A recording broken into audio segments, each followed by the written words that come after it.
All right, everyone, let's get settled in. Welcome to today's Explainer, where we are setting the stage for an absolute masterclass on the mind and legacy of a true global icon. Today, we're dissecting the anatomy of a conqueror, specifically Alexander the Great. He is undeniably one of world history's most famous and influential rulers, and we're going to dig into exactly why his name has echoed through the millennia.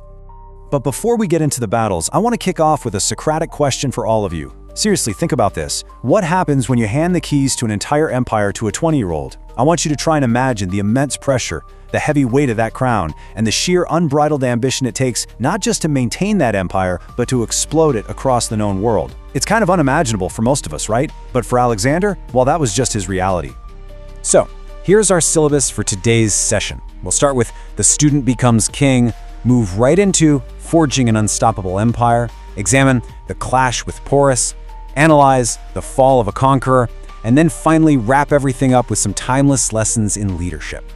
All right, let's dive into section 1, the student becomes king. Let's ground ourselves in the historical timeline here, because Alexander's life was basically an absolute flashbulb in history.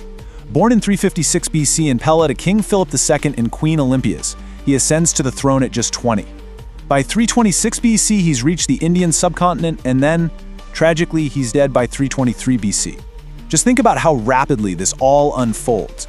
It is a total whirlwind of historical impact compressed into this incredibly short window of time. Now pay close attention to this dual foundation of his upbringing. First, obviously, he inherited absolute military might and just raw courage from his father.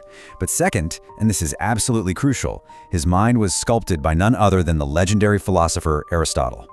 Aristotle gave him this profound knowledge of philosophy, science, politics, even gifting him an annotated copy of Homer's Iliad, which, fun fact, Alexander reportedly slept with under his pillow. So we aren't just talking about a brute warrior here. Aristotle literally built the mind of a conqueror. He shaped a thinker who could strategize on a massive, totally unprecedented scale. And then we hit the ultimate pivot point, 20. He was merely 20 years old when his father suddenly died. Think about where you were at 20. Alexander is forced to instantly consolidate power and take absolute control of Macedonia. And he doesn't just survive this incredibly dangerous transition. He uses that disciplined upbringing to launch the greatest military campaign the world had ever seen. Which brings us to section 2, forging an unstoppable empire. You see, Alexander led from the front lines. He didn't just sit back on some safe hill miles away watching his highly trained army do all the dying. No, he was right there in the vanguard. He'd charge ahead with his elite companion cavalry, swinging his sword, risking his life right alongside his soldiers. And this is a vital takeaway for our case study. Fighting in the front forged this fierce, unbreakable loyalty. His troops would follow him to the literal ends of the earth, simply because he bled exactly where they bled. And the sheer scale of what they accomplished together, it's staggering. He defeated the Persian Empire, literally the most powerful empire on earth at the time. Down in Egypt, he didn't just conquer, he founded Alexandria, which brilliantly transformed into this massive global hub for science and trade. Across Asia Minor and Central Asia, he spread Greek culture far and wide. The big thing I want you to remember here is that his victories left a massive cultural legacy, planting the seeds for the Hellenistic world, not just a temporary political boundary. Let's move to section 3, the clash with Porus. Let's set the stage for this titanic matchup. On one side, you have Alexander the Great, a victorious military genius with what honestly seemed like unstoppable, world-bending momentum. On the other side, King Porus, a truly formidable opponent with immense courage and incredible local leadership. The stakes here were sky high. For Alexander's weary men, this represented the extreme edge of the known world, and for Porus, it was a desperate, heroic defense of his homeland. Now, as history tells us, Alexander does ultimately win this battle. But notice his crucial character moment. He fundamentally respected the courage and leadership of Porus. Despite defeating him, Alexander was profoundly moved by his rival's bravery. And this brilliantly illustrates a core concept for us. True greatness involves respecting diverse cultures and recognizing worthy rivals.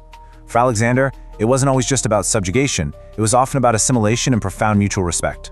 Which leads us to section 4, the fall of a conqueror. So what happens when an unstoppable army simply refuses to march? I want us to really consider the heavy human toll of endless war here. His men were thousands of miles from home. They were exhausted, battered, and totally tired of marching into the unknown. When they finally reached the Bias River, also historically known as the Hyphasis, the reality of human limitations set in. They mutinied. His own army forced him to turn back. It just goes to show that even the absolute greatest leaders cannot lead without followers who are willing to take that next step. And then, suddenly, it was over. 32. Let that shocking historical reality sink in for a second. His life was cut entirely short at only 32 years of age in 323 BC. The fire that burned twice as bright truly burned half as long. So what happened next? Well, upon his death, this vast empire immediately fragmented. His top generals, known as the Diadochi, scrambled for power and just tore the empire apart in their rivalry. Without his unifying presence, without his sheer, singular force of will acting as the glue, the massive empire he built simply couldn't survive intact. It fell apart almost as quickly as he had painstakingly put it together. Finally, Section 5. Let's get to our core takeaways, timeless lessons in leadership. First, let's summarize the practical, tactical stuff. Courage and confidence achieve big goals. Discipline and organization are the absolute foundations of success. Just look at his highly trained, systematic army. True leadership means standing with your people, leading from the front line, just like he did in the vanguard. And finally, unwavering determination is what drives truly monumental achievements. But let's follow that up with the deeper philosophical lessons. Education and knowledge make leadership effective. We see Aristotle's deep influence shining through here across the centuries. Respecting and understanding diverse cultures is critical, perfectly demonstrated by his mutual respect for leaders like Porus. And lastly, foresight and vision are what truly bring about massive, enduring change in the world. I want to leave you all with a final homework assignment. Just a provocative thought to end our analysis today. He conquered the world by 32, but his empire fractured immediately. So does true greatness lie in conquering or in the legacy you leave behind? It's a fundamental question about the true cost of boundless ambition. Think about that as you apply these lessons of leadership to your own lives. Thank you so much for joining today's Masterclass Explainer, and I will see you all in our next session. Class dismissed.